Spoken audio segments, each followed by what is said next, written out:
Respiration यानी कि अपना जो श्वसन तंत्र, रेस्पिरेटरी सिस्टम। तो स्टार्ट करते हैं बेटे, साथ के साथ आंसर करने की कोशिश करें जिन्होंने लास्ट क्लास लगाई थी बेटा।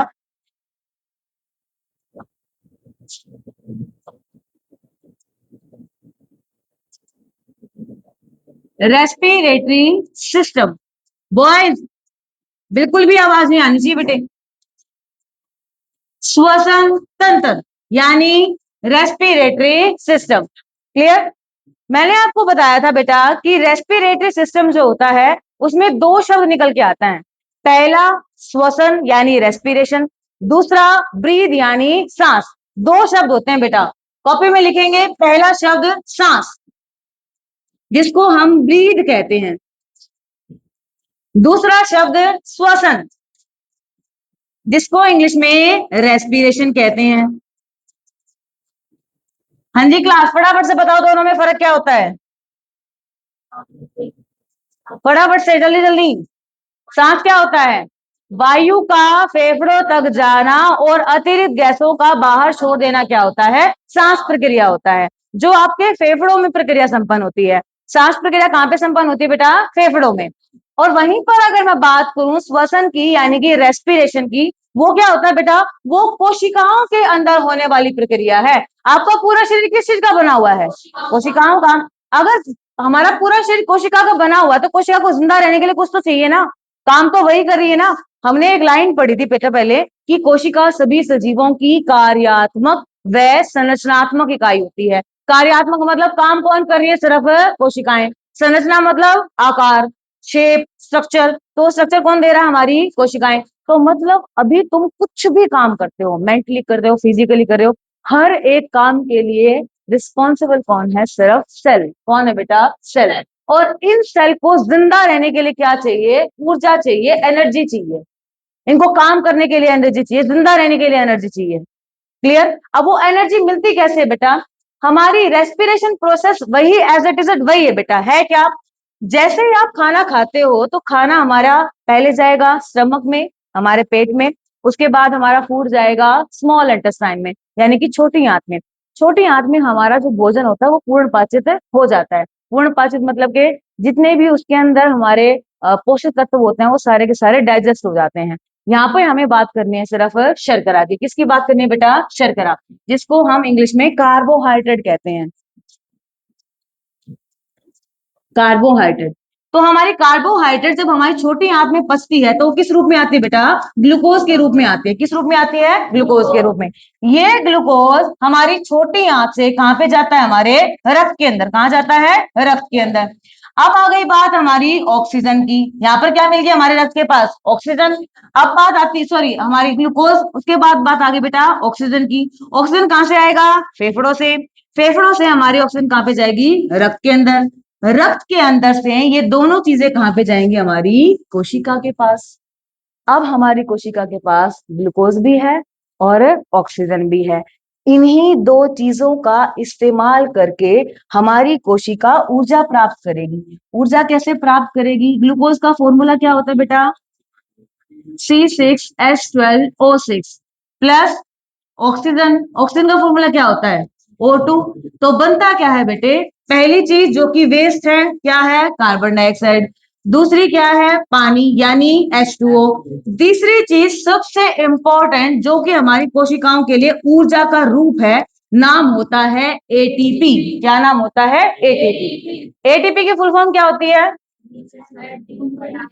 Adenosine triphosphate.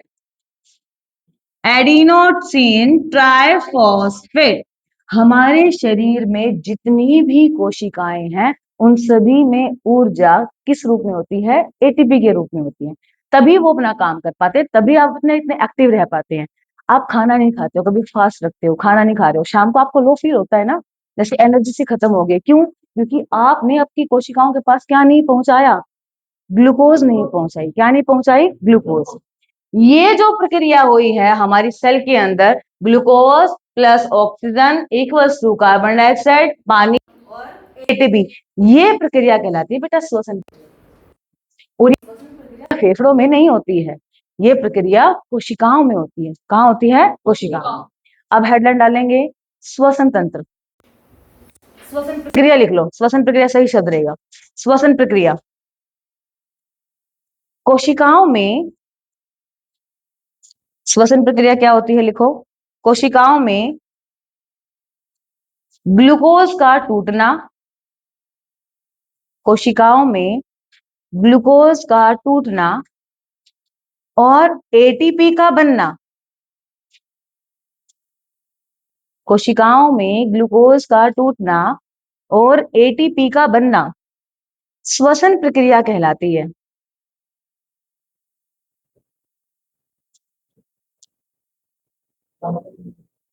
कोशिकाओं में ग्लूकोज का टूटना और एटीपी का बनना या ऊर्जा का बनना लिख लो, एटीपी नहीं समझ में आता, ऊर्जा लिख लो। ऊर्जा का बनना श्वसन प्रक्रिया कहलाती है। ऊर्जा का बनना श्वसन प्रक्रिया कहलाती है। आगे, सजीवों में ऊर्जा, सजीवों में ऊर्जा एटीपी के रूप में पाई जाती है।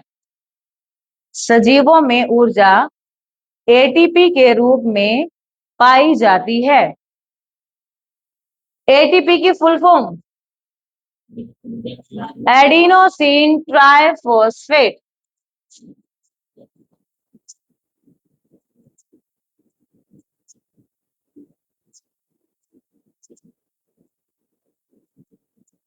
Adenosine triphosphate. क्लियर, समझ में आया। ये हमें आज दो शब्दों का पता लगा कि सांस में और श्वसन में फर्क क्या है।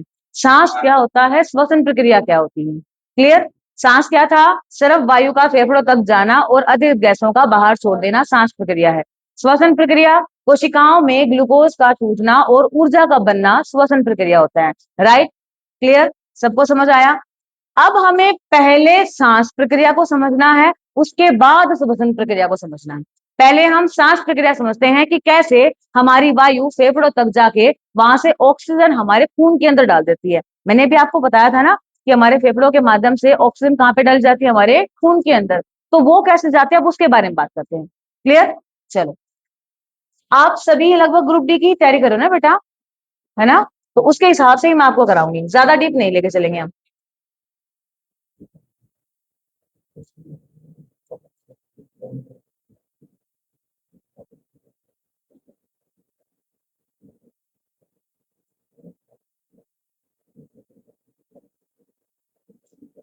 बात नहीं बेटे, ध्यान दें। हमारी सांस प्रक्रिया नाक वाले भाग से शुरू होती है, यानी कि नासिका गुहा से शुरू होती है, जिसे हम नॉस्ट्रिल कहते हैं। क्या कहते हैं बेटा, नॉस्ट्रिल। लिखने की जरूरत नहीं है, बस स्टेप बाय स्टेप चीजों को समझना है। अलग अलग हो जाओ, दूर दूर हो जाओ, बिल्कुल आपस में बातें नहीं करनी बिल्कुल भी। तो हमारे नाक वाले भाग को यानी कि नासिका गुहा को, नोज कैविटी को क्या कहते हैं, नोस्ट्रिल। क्या कहते हैं, नोस्ट्रिल। ये हमारे माउथ वाला भाग जिसको हम मुख गुहा या माउथ कैविटी कहते हैं, इसको हम माउथ कैविटी भी कह सकते हैं, इसको हम ओरल कैविटी भी कह सकते हैं, इसको हम बकल कैविटी भी कह सकते हैं। सारे इसी के नाम है। हिंदी में बात करें तो मुख गुहा। क्लियर, समझ में आया। अब ध्यान दे बेटा, यहां से हमारी वायु अंदर आ रही है और वायु ऊपर वाली नली से नीचे वाली नली तक जाती है, यहाँ पर इस वाली रास्ते से जाती है। तो ये वाली पाइप क्या कहलाई, हमारी वायु नलिका। क्या कहलाई, वायु नलिका। हमारा भोजन हमारे माउथ के भाग से यानी कि माउथ कैविटी से नीचे वाले भाग से ऊपर वाली पाइप में जाता है। तो इसका मतलब ये वाली पाइप क्या हुई, हमारी भोजन नलिका। क्या नाम हुआ इस पाइप का, भोजन नलिका। ये वो भाग है बेटा जहां से वायु भी इसी रास्ते से आई है और हमारा भोजन भी इसी रास्ते से आया है। तो ये भाग क्या कहलाएगा, ये भाग कहलाता है the combination part of A respiration and digestion, यानी कि पाचन प्रक्रिया और श्वसन प्रक्रिया का मिलन भाग कहलाएगा। इस मिलन भाग का भी एक नाम रखा गया है, इस मिलन भाग का नाम होता है बेटा फेरिंग्स। फेरिंग्स। अब इस शब्द को मैम याद कैसे करें, फेरिंग्स। फ्रेंड्स होते हैं, फ्रेंड्स फेरिंग्स, एफ से फ्रेंड्स, एफ से फेरिंग्स। फ्रेंड्स क्या होते हैं?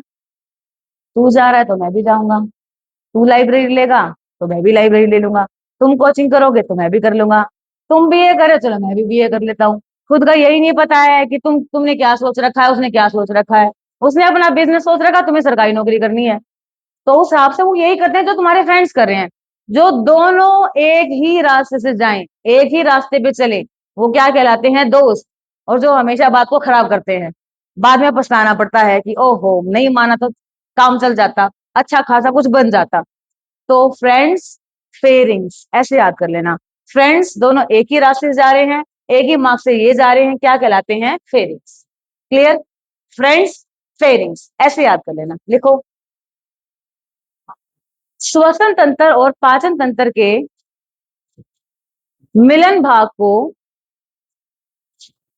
श्वसन तंत्र और पाचन तंत्र के मिलन भाग को फेरिंग्स कहा जाता है। श्वसन तंत्र और पाचन तंत्र के मिलन भाग को फेरिंग्स कहा जाता है। कोई इंग्लिश में लिखना चाहे तो the combination part of a respiration and digestion is called pharynx.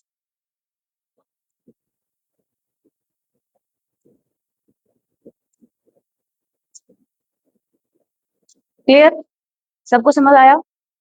अब हमें भोजन नलिका की बात नहीं करनी, अब हमें बात करनी है सिर्फ और सिर्फ हमारी वायु नलिका की, क्योंकि हम श्वसन तंत्र कर रहे हैं, श्वसन तंत्र में सिर्फ हमारी वायु नलिका आएगी। वायु नलिका का रासायनिक नाम ट्रैकिया। क्या नाम होता है बेटा? ट्रैकिया। लिखेंगे वायु नलिका का रासायनिक नाम, वायु नलिका का रासायनिक नाम ट्रैकिया होता है। वायु नलिका का रासायनिक नाम ट्रैकिया होता है। ये रखा बेटा, ट्रैकिया।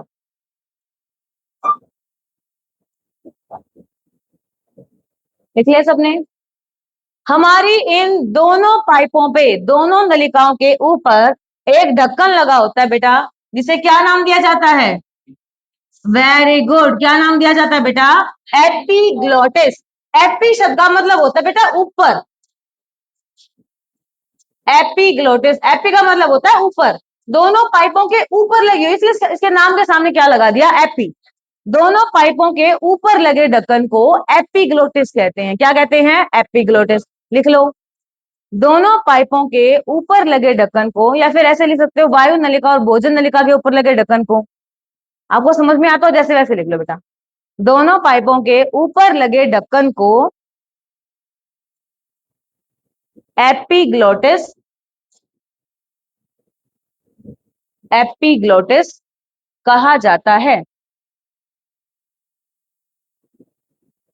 याद आ रहा है साथ साथ?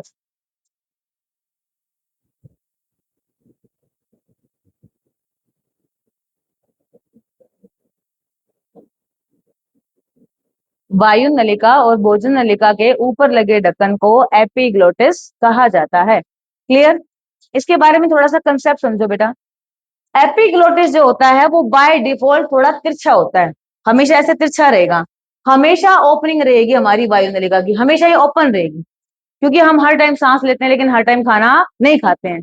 जैसे ही हम खाना खाना शुरू करते हैं तो ये हमारा ढक्कन कैसा हो जाता है बेटा? सीधा हो जाता है। सीधा होते ही अब दोनों तरफ से खुला हुआ है, इधर से भी वायु भी अंदर जा रही है और भोजन भी अंदर जा रहा है। लेकिन अगर कभी ऐसा हो कि हमारे दिमाग का, ये इस पर कंट्रोल कौन करता है? हमारा दिमाग, हमारा मस्तिष्क। अगर कभी ऐसा हो कि हमारा दिमाग इस पे कंट्रोल छोड़ दे तो ये बाय डिफॉल्ट फॉर्म में चला जाएगा। बाय डिफॉल्ट फॉर्म क्या है इसकी? ऐसे तिरछा। तिरछा होते ही क्लोज किसको कर देगा? भोजन नलिका को। ओपन किसको रखेगा? वायु नलिका को। तो जो तुम्हारे मुंह के अंदर भोजन के पार्टिकल हैं, जो भोजन के अणु हैं, वो कहाँ पे जाएंगे? हमारी वायु नलिका में, क्योंकि भोजन नलिका तो बंद हो चुकी है। अब वायु नलिका के अंदर जाते ही फेफड़े को पता लग जाता कि टिंग टिंग, खतरा आ गया, अब जो भोजन का अणु आ गया है इसको हमें बाहर निकालना पड़ेगा। तो हमारे फेफड़े एकदम से पूरा प्रेशर लगा के उस पार्टिकल को वापस से बाहर फेंकते हैं। तभी आपको वो खांसी या वो धसका आता है। जब आप पानी एकदम से ज्यादा पी लेते हैं ना, जब आपका दिमाग उसको होल्ड नहीं कर पाता है और आप ज्यादा मात्रा में पानी पी लेते हैं, तब भी धसका आता है। वो धसका इसीलिए आता है क्योंकि पानी के कुछ बूंदे कहाँ पे चली गई? हमारी वायु नलिका में, और हमारे फेफड़े अब उसको वापस से बाहर फेंकने की कोशिश कर रहे हैं। क्लियर? और जब तक वो 10 का ठीक नहीं होगा, जब तक वो पार्टिकल वापस से बाहर ना आ जाए। क्योंकि अगर पानी भी अगर तुम्हारी कुपिकाओं के अंदर पहुंच गया, अगर आपको पता लगेगा कि हमारी एल्वेलाइज या कुपिका क्या होती है, अगर पानी उसके अंदर पहुंच गया तो उसके अंदर हवा नहीं जा पाएगी। काम क्या है, हवा का तो आना जाना काम है फेफड़ों के अंदर। क्लियर, समझ में आया? अब बात करते हैं बेटा, इतना क्लियर हुआ सबको? हाँ जी, इतना सबको क्लियर हुआ? इससे आगे चलते हैं बेटे।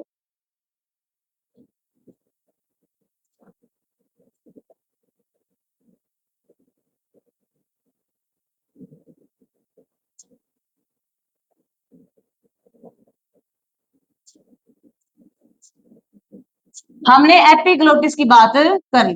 क्लियर? एपिग्लोटिस से नीचे आने के बाद यहां गले के एग्जैक्ट इस भाग में, मैं इसको जूम कर देती हूं, मैं आपको ज्यादा अच्छे से समझा पाऊं। हमने अब बात आगे बेटा हमारे यहाँ पे गले में इस भाग की, हमारी एपिग्लोटिस से नीचे ये भाग, इस भाग से हमारी ध्वनि उत्पन्न होती है। ध्वनि मतलब, अब जो अभी आप फिलहाल बोल रही हो बेटा, इसके लिए हवा कहाँ से आ रही है? अभी मैं बोल रही हूँ तो ये हवा कहाँ से आ रही है? फेफड़े से तो आ रही है। इस फेफड़ों की हवा को कंपन देना, वाइब्रेशन देना, किसका काम होता है? इस भाग का। और इस भाग का नाम होता है लेरिंग्स।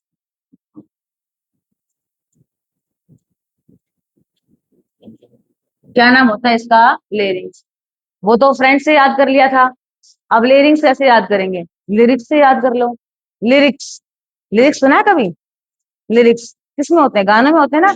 गानों में सिर्फ आवाज होती है, आवाज को उत्पन्न करना किसका काम है? लेरिंग्स का। लिरिक्स, लेरिंग्स ऐसे याद कर लो। हमारे फेफड़ों से आने वाली हवा को कंपन का रूप देना किसका काम होता है? लेरिंग्स का। लिखो, फेफड़ों से आने वाली हवा को कंपन का रूप लेरिंग्स द्वारा दिया जाता है।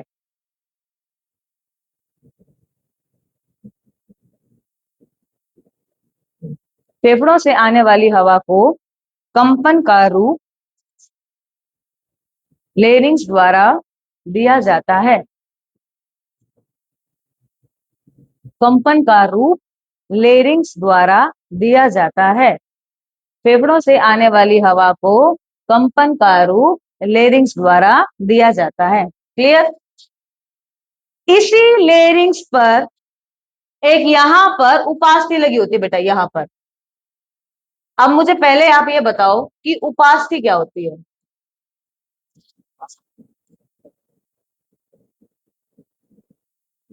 और ये मैंने लास्ट क्लास में तुम्हें बताया था। कहते मतलब तुम आइडेंटिफाई कैसे करोगे कि उपास्थि है? वेरी गुड, कुछ स्टूडेंट्स को तो याद है बॉयज। किसी को भी याद नहीं है? चलो बेटा ध्यान दें, इससे याद आपको ऐसे हो जाएगा बेटा, लॉन्ग टर्म के लिए आपको याद रहेगा। प्लीज ध्यान दें इस बात पे।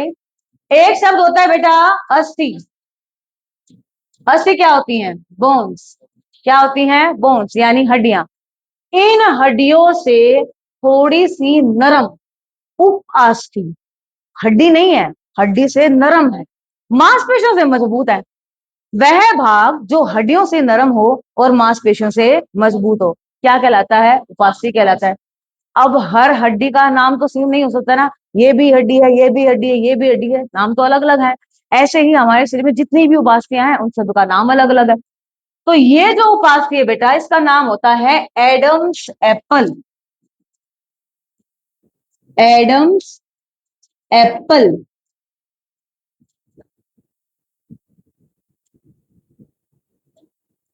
Adam's apple. ये एडम्स एप्पल जो उपास्थि है बेटा, ये ज्यादा अच्छे ढंग से विकसित होती है लड़कों में, लड़कियों में बहुत कम विकसित होती है। इसी वजह से लड़कियों की आवाज पतली होती है, क्योंकि इस कंपन को दबाने के लिए जो दबाव बनाने वाली उपास्थि है वो लड़कियों में कम है, इसीलिए लड़कियों की आवाज पतली होती है। लड़कों में ज्यादा अच्छे से विकसित होता है तो इस कंपन को दबा देता है, इसी वजह से लड़कों की आवाज भारी होती है। तो लड़कों की आवाज भारी और लड़कियों की आवाज पतली इसी एडम्स एप्पल की वजह से होती है बेटा। क्लियर? एग्जाम में अगर ये भी आ जाए कि हमारी ट्रैकिया में एक ऐसा भाग बताओ जो लड़कियों में प्रॉपर तरीके से विकसित नहीं होता, लड़कों में अच्छे तरीके से विकसित होता है, तो क्या नाम बताओगे? Adam's apple. क्या नाम होता है बेटा? Adam's apple. लिखेंगे, लेरिंग्स पर एडम्स एप्पल नामक, लेरिंग्स पर, लेरिंग्स लिखा हुआ बेटा सामने, लेरिंग्स पर एडम्स एप्पल नामक उपास्थि बनी होती है, उपास्थि पाई जाती है, ऐसे लिखना, उपास्थि पाई जाती है। उपास्थि को इंग्लिश में कार्टिलेज कहते हैं बेटे, कार्टिलेज।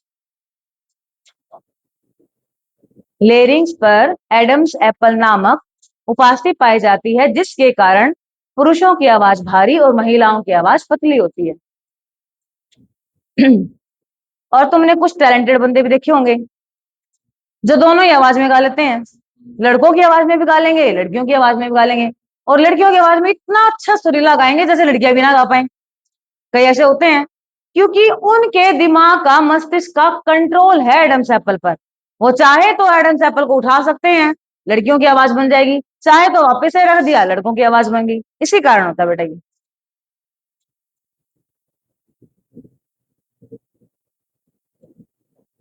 लिख लिया सबने? रिपीट करूं या लिख लिया?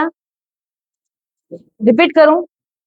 लेरिंग्स पर एडम्स एप्पल नामक उपास्थि पाई जाती है, जिसके कारण लड़कों की आवाज भारी और लड़कियों की आवाज पतली होती है।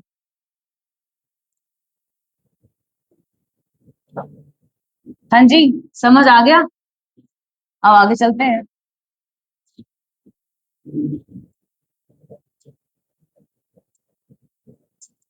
मेरी बात सुनो बेटे ध्यान से, ये जो दो बेंच है, एक शब्द भी तुम्हें नहीं बोलना है, या तो मेरी सुननी है, नहीं तो क्लास से चले जाना है। एक शब्द भी नहीं बोलना है, तुम्हें डिस्टरबेंस नहीं करनी है, क्योंकि तुम्हारे कारण हो सकता है पिछले वालों को मेरी आवाज बस ना सुनाई दे, वो पढ़ना चाहते हैं, शायद उनको ना सुनाई दे। सो प्लीज आप ना बोले, ठीक है? अगर आपको लगता है कि आपके डाउट हैं या कुछ पूछना चाहते हैं, तो आप बेझिझक मुझसे पूछ सकते हैं, ठीक है? आपस में ना पूछे, उनको भी उतना ही पता है जितना तुम्हें पता है, ज्ञानी नहीं है। आप चाहते हैं तो मुझसे पूछ सकते हैं, अदरवाइज क्लास के बाद पूछ लें, बट प्लीज क्लास में डिस्टर्बेंस ना। चलो बेटा ध्यान दें, हमने एपिग्लोटिस पढ़ लिया, लेरिंग्स पढ़ लिया, उसके बाद लेरिंग्स के बाद हमारी किसी ट्रैकिया पर सी शेप की उपास्थि बनी होती है बेटा। कितनी? 16 से 20 सी शेप की उपास्थि बनी होती है। क्यों? जब आप सांस बाहर छोड़ो तो हमारी ट्रैकिया यानी कि हमारी वायु नलिका पिचकना, चिपके ना, वो पिचक ना जाए आपस में या फिर चिपक ना जाए, इसीलिए हमारी इस वायु नलिका पर 16 से 20 सी शेप की उपास्थि पाई जाती है, जिसका नाम होता है क्रिकोइड। लिखो, वायु नलिका पर 16 से 20, वायु नलिका पर 16 से 20 सी शेप की, सी शेप की उपास्थियां पाई जाती हैं, जो उपास्थियां पाई जाती हैं जो निश्वसन, देखो सामने लिखा हुआ है, निश्वसन या एक्सहेल के समय 16 से 20 सी शेप की उपास्थियां पाई जाती हैं, जो निश्वसन या एक्सहेल के समय वायु नलिका को पिचकने से या कोलैप्स होने से, कोलैप्स का मतलब भी पिचकना ही होता है बेटा,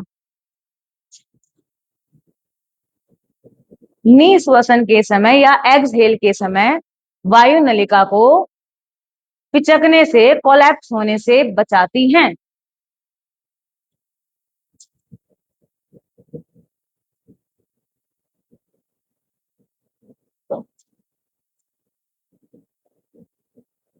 क्लियर?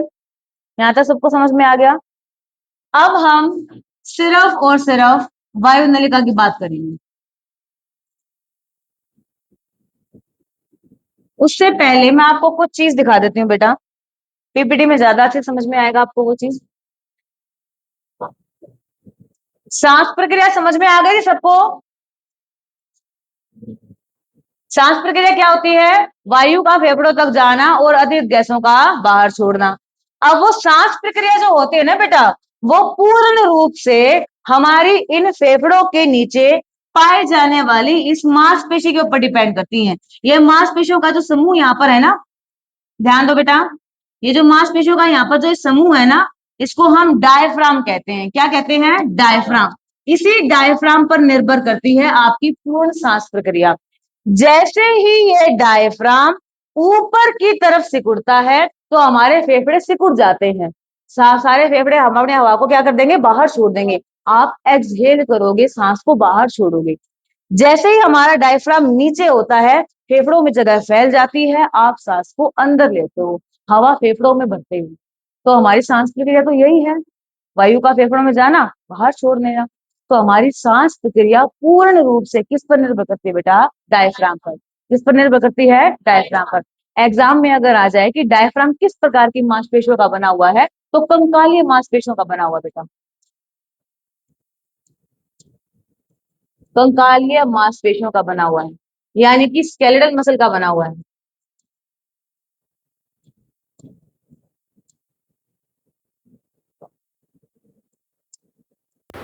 देखेंगे सांस प्रक्रिया पूर्ण रूप सांस प्रक्रिया पूर्ण रूप से डायफ्राम पर निर्भर सांस प्रक्रिया पूर्ण रूप से डायफ्राम पर निर्भर करती है।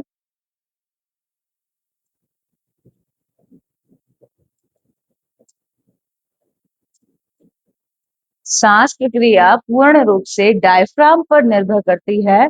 डायफ्राम कंकालीय मांसपेशियों का बना होता है।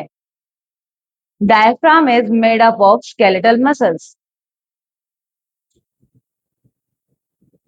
डायफ्राम कंकालीय मांसपेशियों का बना होता है।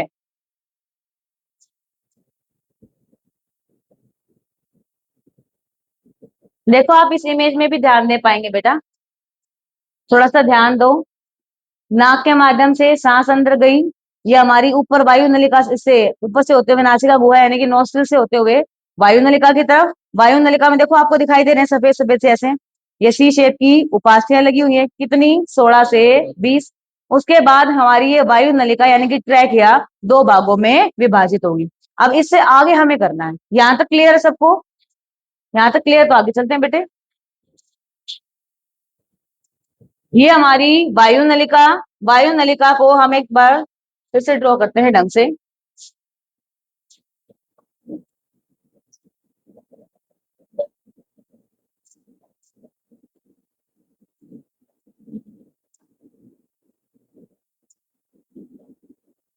हमेशा ध्यान रखना, साइंस में ये वाली साइड हमेशा लेफ्ट रहेगी और ये हमेशा राइट रहेगी। ये बायां साइड और ये दायां साइड। वो कहते हैं ना मेक अ नोट, है ना? एक गांठ लगाओ। पहले क्या कहते हैं? पल्ले का गांठ मार ले इस बात की, तो यह बात तो भूलनी नहीं कभी भी, है ना? वैसे ही पल्ले पर गांठ मार ले इस बात की, तो साइंस में हमेशा तुमसे अपोजिट डायरेक्शन रहेगी। जहां पर तुम्हारा लेफ्ट है इसका राइट रहेगा, जहां पर तुम्हारा राइट है इसका लेफ्ट रहेगा। क्लियर रखना ये बात हमेशा, ठीक है? इसमें भी जब हमने हर चैप्टर कराया था तब भी मैंने आपको ये बताई थी, जब आप किडनियों वाला चैप्टर पढ़ोगे तब भी यही बात आएगी, जब आप लीवर की डायरेक्शन पढ़ोगे तब भी यही बात आएगी। बस आपको हमेशा ध्यान रखना है, पल्ले पे गांठ खोलनी नहीं है, बस वो पल्ले पे गांठ लगी रहनी चाहिए कि हमेशा साइंस में ये वाली साइड लेफ्ट और ये हमेशा राइट है। क्लियर और नॉट? क्लियर हो गया? चलो, हमारा हार्ट की साइड होता है बेटा लेफ्ट हैंड साइड। तो यहां पर हमारा हृदय होने के कारण हमारा जो बायां फेफड़ा होता है हल्का सा अंदर की तरफ ढका होता है।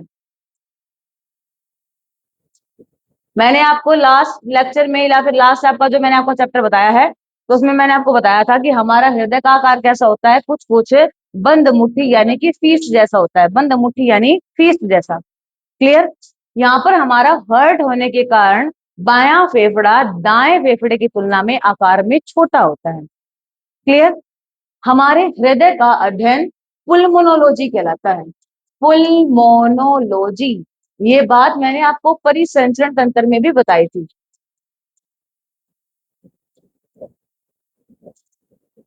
पुल्मोनोलॉजी। क्लियर? एक बार ये दो बातें लिखो, फिर उसके आगे आगे बात चलते बेटा। लिखो एक बार। अगर बना पाओ, बायोलॉजी में अगर डायग्राम आप बना पाए ना बेटा, उससे बेस्ट कोई भी चीज नहीं है। डायग्राम से जो समझ में आ जाएगा वो राइटिंग में कभी भी समझ में नहीं आएगा। डायग्राम बना के खुद पढ़ लेना, 5 सेकंड के अंदर पूरा रिवीजन हो जाएगा। वन लाइन में क्वेश्चन ऐसे लिख लो स्ट्रेट, जो आप प्रैक्टिकली वैसे लिखते हो टेक्स्ट में, वैसे लिख लो। लिखने से आप पढ़ोगे नहीं, मुझे पता है। कुछ टाइम के बाद 5-7 लाइन पढ़ी वैसे बोर हो जाओगे। कोशिश करें कि हमेशा बायोलॉजी में आप डायग्राम बनाए बेटे। लिखेंगे फेफड़ों का अध्ययन पुल्मोनोलॉजी,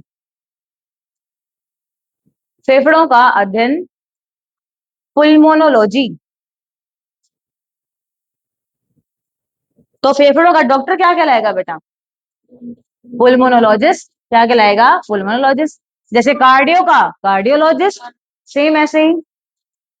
यकृत को हिपेटो कहते हैं, यकृत का जो डॉक्टर होंगे जो उसका इलाज करेंगे, हिपेटोलॉजिस्ट। ठीक है, चलो लिखिए फटाफट से। आगे लिखेंगे मानव शरीर में, मानव शरीर में बायां फेफड़ा दाएं फेफड़े की तुलना में, दाएं फेफड़े की तुलना में आकार में छोटा होता है।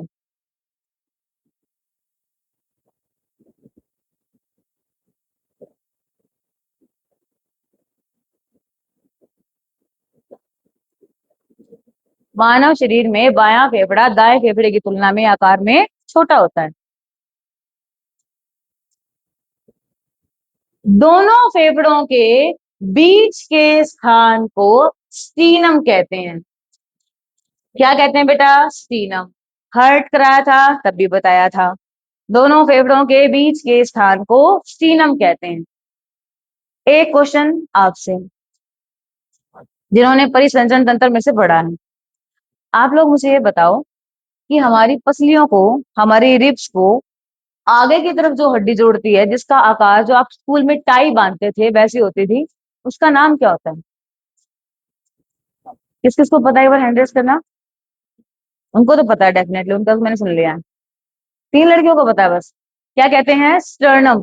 आपकी टाई की जो शेप है, ऊपर नोट लगा के पीछे नीचे वो नोक से निकाली जाती है ना, वी शेप बनाई जाती है। वो इसीलिए क्योंकि यहाँ पर जो ऊपर हड्डी है ना, यहाँ पर उसकी आकार सेम वही है, ऐसे टाई जैसे, ऐसे।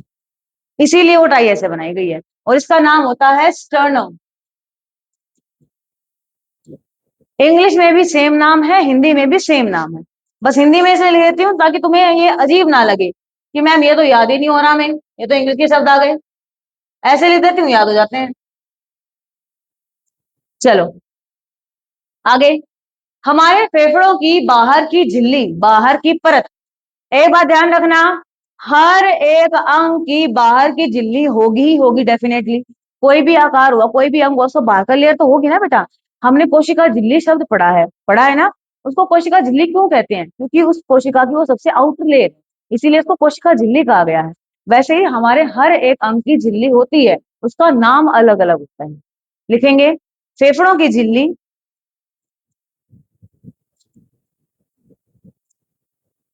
फेफड़ों की झिल्ली प्लूरा कहलाती है। प्लूरा। वैसे गांव देहात में प्लूरा शब्द जो है वो डॉगी के छोटे बच्चे के लिए इस्तेमाल करते हैं ना। प्लूरा सा पाया हमने, प्यारा सा प्लूरा। ये प्लूरा क्या है? हमारे फेफड़ों की झिल्ली का नाम। फेफड़ों की झिल्ली को प्लूरा कहते हैं। क्लियर? अब आ जाओ यहाँ पे बेटा।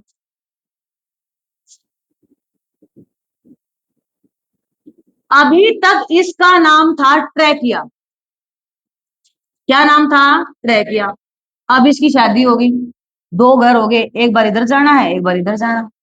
2 घर होते ही नाम बदल जाता है, अपना सरनेम बदल जाता है। सेम ऐसे इसका नाम भी बदल गया। जिसे अब तक ट्रैकिया कहते थे, पहला विभाजन होते ही इसको ब्रोंकाई कहना शुरू कर देंगे। ब्रोंकाई। ट्रैकिया के प्रथम विभाजन के बाद ट्रैकिया को ब्रोंकाई कहा जाता है। लिख लो। जैसे लड़कियों का सरनेम एक दिन में बदल जाता है, शादी होते ही 2 घर हो गए, 2 घर होते ही नाम बदल गया, वैसे ही सेम इसका बदल गया। पहले था ट्रैकिया, 2 भागों में विभाजित होगी, ब्रोंकाई, ये भी ब्रोंकाई, ये भी ब्रोंकाई। लिख लो। ट्रैकिया के प्रथम विभाजन के बाद ट्रैकिया के प्रथम विभाजन के बाद ट्रैकिया को ब्रोंकाई कहा जाता है।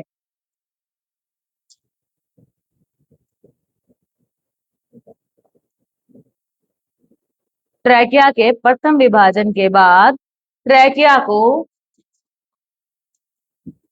ब्रोंकाई कहा जाता है। कई ब्रोंची भी प्रोनाउंशिएट कर देते हैं बेटा इसको, वैसे होता है ब्रोंकाई है, ब्रोंकाई। क्लियर? मान लो किसी की शादी हो गई, डिवोर्स हो गया, तलाक हो गया, अब दूसरी शादी कर दी, तो सरनेम बदलेगा नहीं बदलेगा? फिर से बदल जाएगा ना। अब जैसे ही इसका फिर से विभाजन हुआ, पहले विभाजन हुआ नाम बदल गया, फिर दूसरी शादी होगी, दूसरी शादी होते फिर नाम बदल गया, दूसरा विभाजन होते ही फिर नाम बदल जाएगा। अब नाम क्या पड़ गया इसका? ब्रोंक्यूल्स। लिखो फटाफट से। ट्रैकिया के द्वितीय विभाजन के बाद ट्रैकिया को ब्रोंक्यूल्स कहते हैं। ब्रोंक्यूल्स।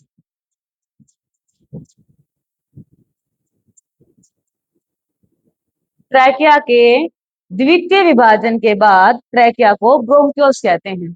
अगर कोई इंग्लिश में लिखना चाहे, after the first division of trachea, trachea is known as bronchi, and after the second division of trachea, trachea is called bronchioles.